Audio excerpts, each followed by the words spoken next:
And hello, everybody. I'm Walter. I'm the Dutch mentor, and welcome to the Smart Performance Podcast. S stands for self-care, M for mindful growth, A for adaptive learning, R for rhythmic operation, T for a thriving community, and of course, P for performance. I'm really happy to have Jill with me today. And although we're going to talk about a topic, and we're going to focus today a little bit more about women and men, but the topic is highly relevant to both, of course, because we are leaders, and it does make a difference, male, female, or otherwise. There are certain principles we need to hold ourselves to. As always, a promise of 15 minutes of action-packed and key takeaways. Jill, I'm sure, will tell us where we can find her at the end of the show. So hang in there. Put the seatbelt on. Let's get going. Jill, thank you very much for joining me on the show today. Really great to have you. Women in leadership has been a topic of my passion. I have some great friends over the years that I work with in helping promote Will itself. And then, of course, we started talking a little bit about, what is the topic of high relevance today? And there are really two areas I would like to explore today. One is executive presence. And then I think the other one is the busyness of being a mom, a wife, a spouse, a friend, and also have that expectation of work performance. So let's dive into topic number one, and we'll get to the second one after that. All right. Thanks for having me. Of course. Tell us a little bit about yourself. I'm Jill Avey, and I've been a coach for 9 years now.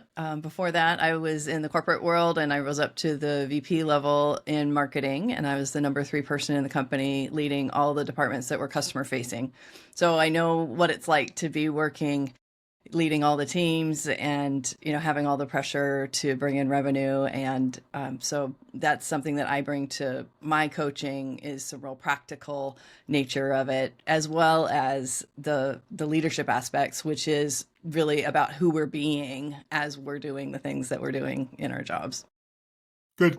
Congratulations on a successful career. And I'm sure you've had lots of good clients and good success stories along the way as a coach as well. I want to dive into something that executive presence. So it is so critically important. Our brain literally makes a decision within the first 9 seconds if we're going to like somebody or not.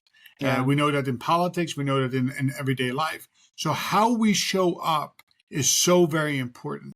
So tell us a little bit about what you have discovered with your clients and what you have experienced for yourself about what showing up means. Where were the pitfalls? Maybe even talking about a little bit of a couple of failure points, and how did you develop a framework to help people establish a presence as they enter a room? It's important what you're talking about of that very first impression that we make on people, and I like to use, for simplicity's sake, Sylvia Ann Hewlett's model, which is appearance plus gravitas plus communication. And so that's really easy to remember, and it's easy to discuss on a format like this. In our program, we go a little bit deeper into it because there is more to it. But that appearance, she calls the critical first filter, which is really important because people remember primacy and recency. And so they're going to remember what you were like when they first met you, and then they will also create a different impression over time. And so those are two different things in their minds.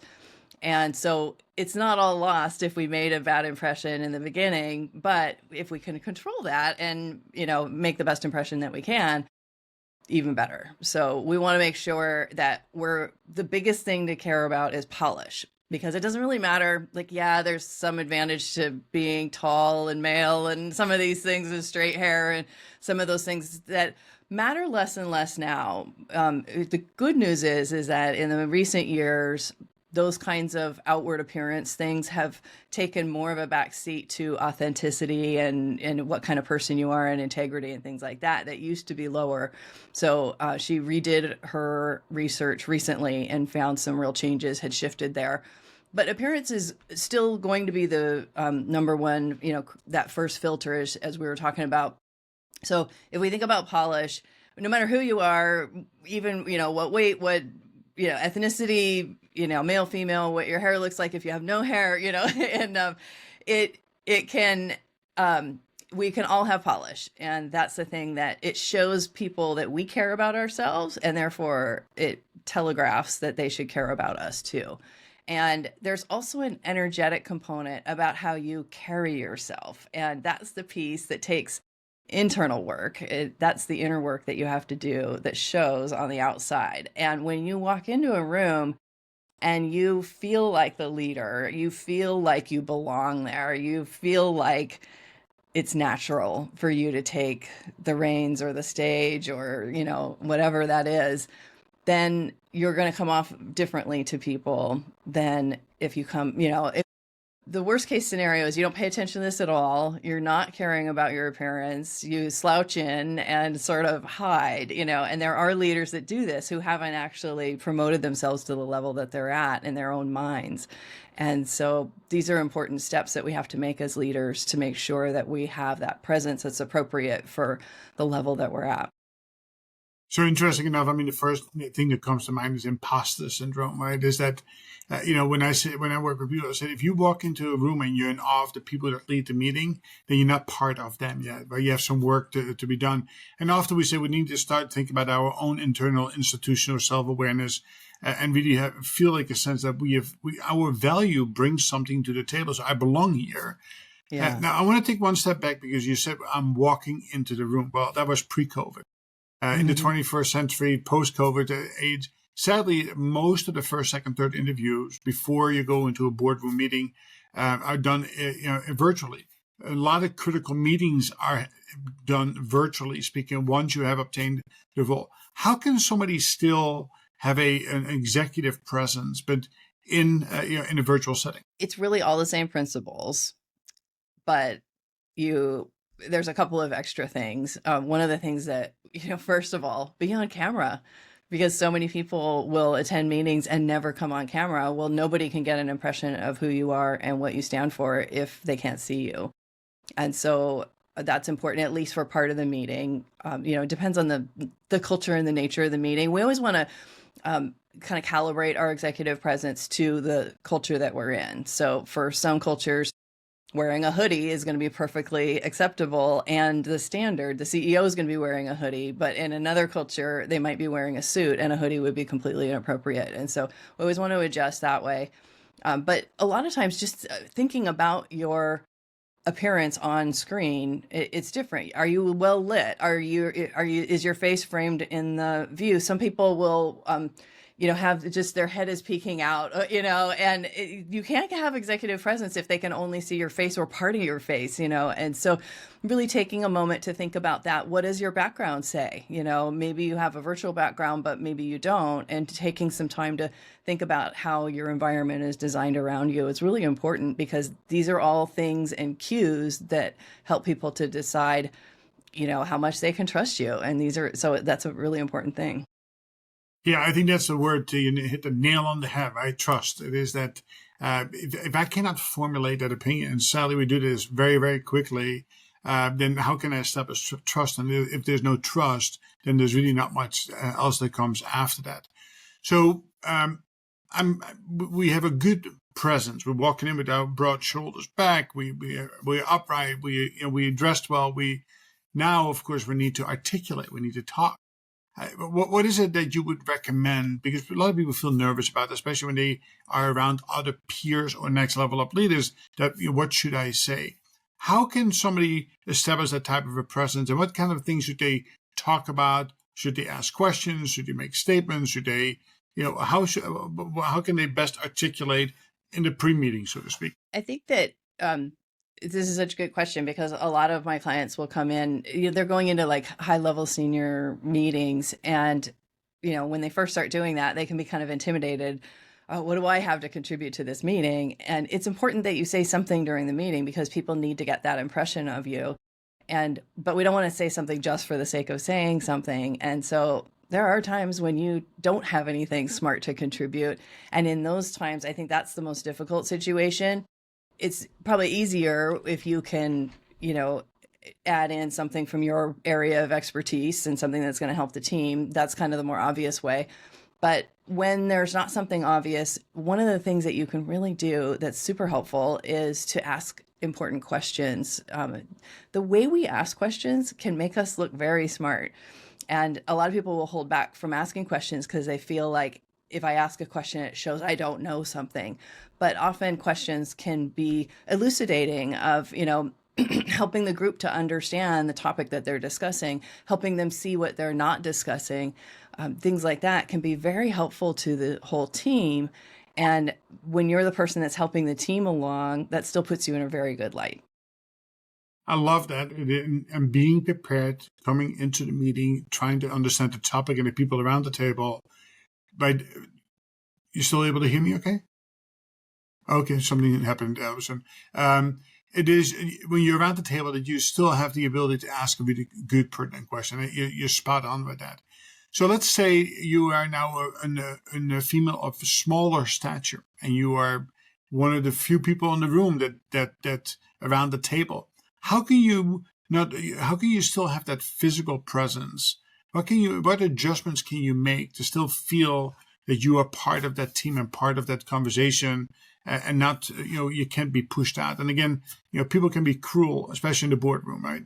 Yes. Yeah, this is a issue. And in fact, I interviewed a lawyer for my program on this very topic, and she's very small in stature, and she had to do a lot of things to be able to hold her own, in a legal setting.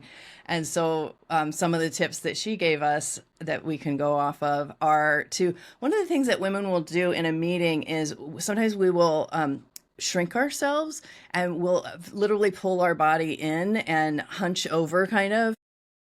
And so we want to make sure that physically we're taking up the space that we deserve to take up, our own space. And sometimes guys will kind of spread out. They'll spread their things out. They'll, their legs will go out, and so they will kind of encroach in the space. And what we want to do is, making sure that we're not giving space up to others. And so that kind of physical presence is one thing. And then sometimes we have to use our voice. If we are smaller in physical stature, we may have to stand at times. We may have to walk around the room. We may have to put a hand up and say, I'm not done yet. Like, give me just a second and I'll wrap it, but I have a good point to make still, and there's things like that we might have to do to more command that room than others who, just have a different physical nature than us, might have to do. And I would say voice is another thing as well, because, men can have a booming voice that naturally, radiates around the room and everybody can clearly understand them, but women don't often have that voice. And so we need to be conscientious about speaking to the back of the room so that we're projecting our voice well, and just making sure that we've got some of these good habits that we've instilled when we're in a meeting, so that we're, letting people hear our good message and what we have to contribute. Yeah, I love it. It's, sit in the chair, elevated high, spread out, make yourself a physical presence. But I think the key here is that, especially if they do introductions, that you have well rehearsed and practiced how you can be that alpha personality in room, and really have everybody understand, who am I, what am I doing here, and how am I going to add value to this conversation. And by establishing that presence, and that cannot be done on the first time you go to the boardroom or you have more senior level meetings. That you really need to start practicing that on every step in your journey and every opportunity. From just going out to the public and shaking somebody's hand, it's how you shake that hand, how you put your shoulders back, how you articulate and present yourself to somebody, establishes immediate, credibility on that point. So great topic. And I think there were some really good key takeaways for the folks to dive into to really establish that executive presence. I think it would be remiss on my part if I don't talk a little bit about why it is more difficult for women than for men. So I've lots of female clients, and we talk about what it is that they need to do to get ready. Just from the time in the morning of getting up and often being the leader, taking care of the kids, but hair, makeup, clothing, all these things take more time than a general guy would take to do. So what would you say to a person, and highlight a little bit? I don't want to, we all know it is difficult, and no woman wants to be a victim. We all want to be victorious. But how do we set ourselves up for success? How does a woman set themselves up for success to be able to be present, to be successful while managing all the other things in their lives? That's kind of a loaded question. Well, But I'll just take what you were talking about the morning routine. And so my take is to make it as simple as possible. And for example, one of the things that I did when I was in corporate was I had 15 outfits that were all on hangers in my closet, and I rotated through them. And I took pictures of myself in the outfit, so I knew, but really it was all on one hanger. Getting up in the morning, making that decision, the what to wear decision can take people 10, 15 minutes. And they're, like every day that adds up over time, and it makes you not want to dress nicely. And so if you have that all prepared in advance, no problem. And, people worry about, oh, I'm wearing the same thing all the time. Will people notice? One of my colleagues was a fashionista. Like, she was totally into clothing. And I asked her after I'd become a coach, I asked her if she ever noticed that I did that. And she had no idea. So if she didn't notice, no one else noticed either. And people just don't look at you that closely. And so if we can take these little shortcuts and make that morning routine just that much easier so that it's a lighter lift, we're going to do the right things for ourselves and not take the shortcuts that are really going to work against us in the long run. Yeah. You don't want to show up exhausted by the time you get there. Exactly. You still need to bring lots of positive energy. Connecting the pieces. Brene Brown, I'm sure you're familiar with her work. Yeah. It always says, listen, we should not go at it alone, right? And I think that it is really, really critically important for those people who seek to advance in their careers, that they should find mentors, mentorship, or coaching. So tell me about your philosophy, in that respect. To how can somebody put themselves out there, or what should they do to get to that next level of presence and performance? I think everybody needs a support system. And this is one of the things that I work a lot with my clients on, because women are often not putting the energy that they should into their support system. They're busy taking care of everybody else in their lives, and they're not taking care of their own self. And I did a lot of research on this. At one point, I interviewed 40 CEOs, and I found that the women who had the support systems were the ones who worked regular hours, slept well at night, had low anxiety, and had very successful businesses, versus there was kind of half and half in this group. And the other half were working crazy long hours, not sleeping, really high stress levels. It was just the opposite. And the difference was the support system. And that was a really interesting finding that I found out of that interview series. And one of the things that we need to think about is that it's not just a mentor. It's not just your boss. That is not a support system. A support system needs to be allies and your peers and yes, mentors, but not just one mentor. You need a handful of mentors that you can go to for different purposes. You need sponsors, and you need more than one sponsor in the company. You need people who, when your name comes up as a alternative, as a candidate for a promotion, you need other people who say, yeah, that's a good idea, not just your boss fighting for you. And so you need to map out who the stakeholders are in your organization and who are the people that influence your ability to move up, and make sure that they understand the work that you're doing and that they are supporters of yours and that you're supporting them. And these conversations take time and energy and intention, because if you don't stop and map them out, you're not going to know who to go talk to. And also people like vendors and, former colleagues, former managers. Are you keeping in touch with your network? Because a lot of people wait to network until they've lost their job and now they need something. And that's, it's the wrong time to be building your network. Sure, if you haven't done it yet, get started, but don't stop once you get the new job either. This is something that more and more, as AI comes in, more and more, it's these human connections and these real relationships that we have that are going to make the difference. And I think, even in getting jobs now, the relationship piece is still really vital. Great advice. Where can we find you? I'm on LinkedIn every day, so that's the easiest place to find me. I post and I'm in the DM, so send me a message, and I would love to hear from people. I also have a website at sistersmart.com.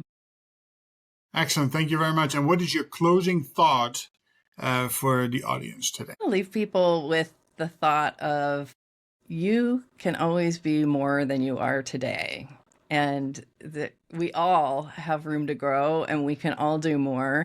And the world needs great leaders. And if you feel that calling, step up and stretch yourself and push a little further. And you don't need to go at it alone. No, you don't. Thank you very much, Jill, for coming on the show today. I really, really appreciate it. Some rock solid advice, really for everybody, especially for our counterparts. Thank you, audience, for hanging in there. Again, it is action that gets you one step further down on your big dream. And that is something you need to do on a daily basis. Look forward to our next conversation coming up real soon. And you can always find me at thedutchmentor.com. Have a wonderful day. And again, thank you for joining us today at the Smart Podcast.